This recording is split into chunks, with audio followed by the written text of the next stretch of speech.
So Rudy Giuliani is Donald Trump's lawyer, and he's just done a bang-up job. Um, Now, recently, he got mocked on social media after he tried to disprove collusion. Now, look, the Mueller report has been delivered to, you know, William Barr, and look, it might be released to the public soon. I don't know if they plan on releasing it to the public.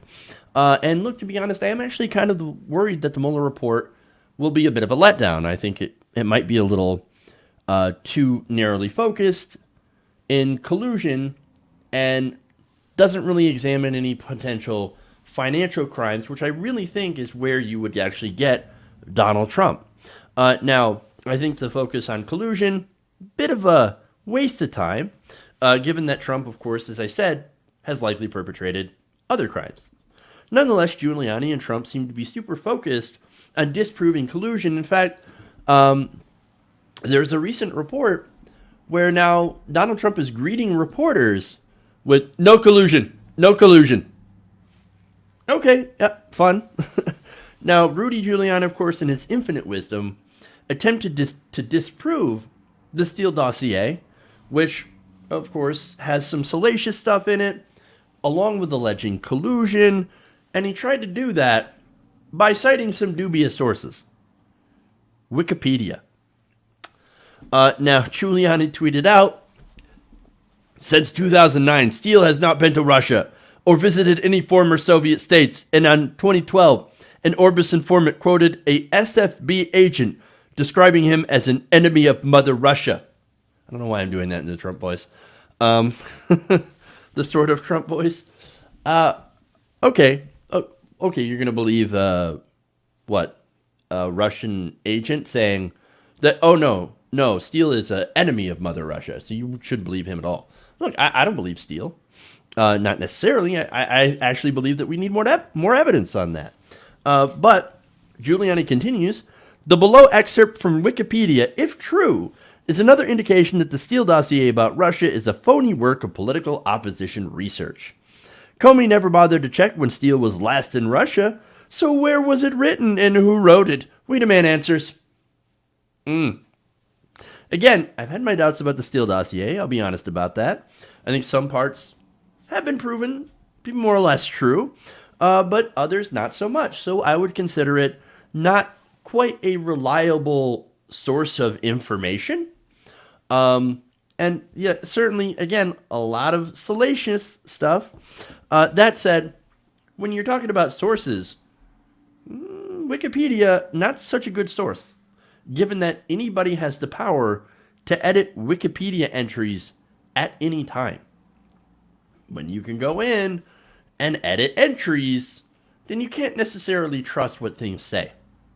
Especially when anybody who can edit it, well, what if somebody comes in there with a political agenda and says, I'm just going to change this so that it matches what I'm saying? And then, of course, you had Giuliani himself claiming that, look, I don't know if this is actually true.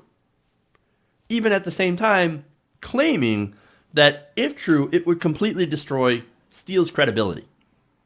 You want to talk about credibility? You just quoted Wikipedia. You're supposed to be a lawyer. Lawyers aren't supposed to quote Wikipedia.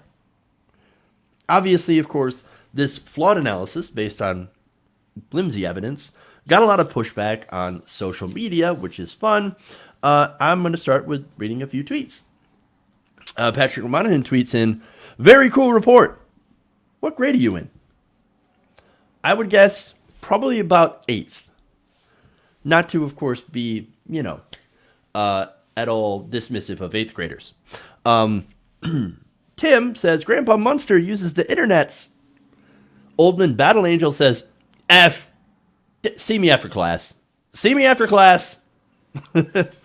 Law Professor Blog says, breaking news, legal professors across the country frantically email students to remind them of the obvious that they should not do things like this.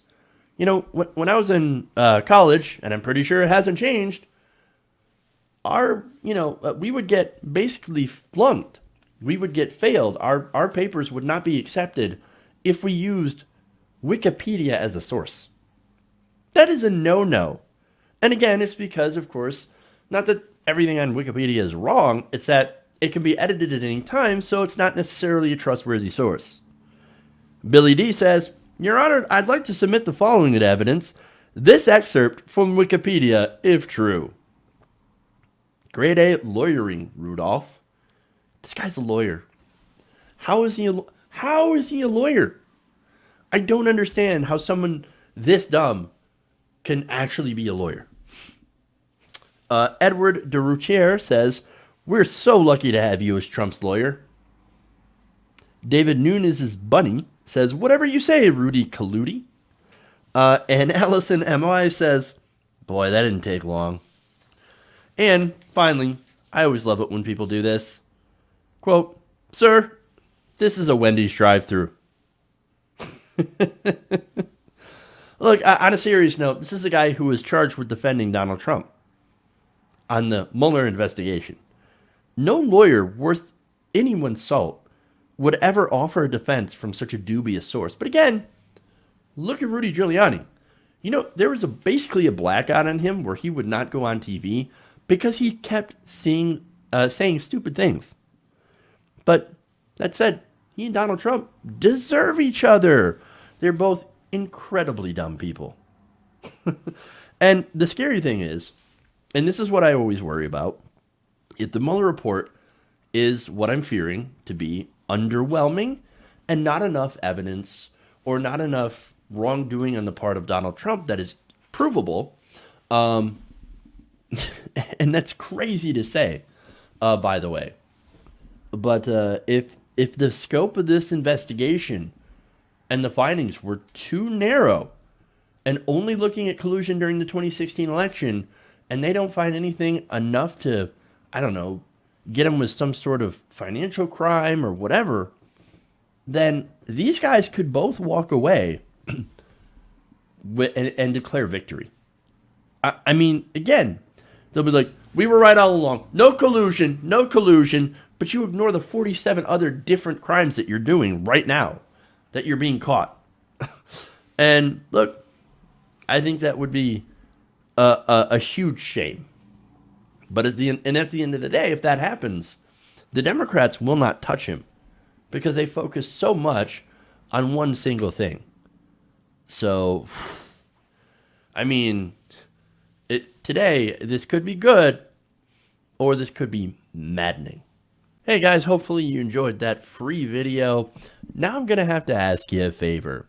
Between the demonetization and the YouTube algorithm messing around with view counts, etc., we're having a hard time adjusting to the new YouTube reality, which is where you guys come in. See, we have a Patreon, patreon.com/TYTNation, set up to help us rely on you guys, the viewers, instead of big corporate ads. Look, you know the show. You know how I'm not in favor of big corporations anyway. So help us transition away from relying on the ad model to pay the bills and sign up to be a patron, patreon.com/TYTNation. That goes a long way to help us keep the lights on. And you guys will know that you're supporting independent, progressive media.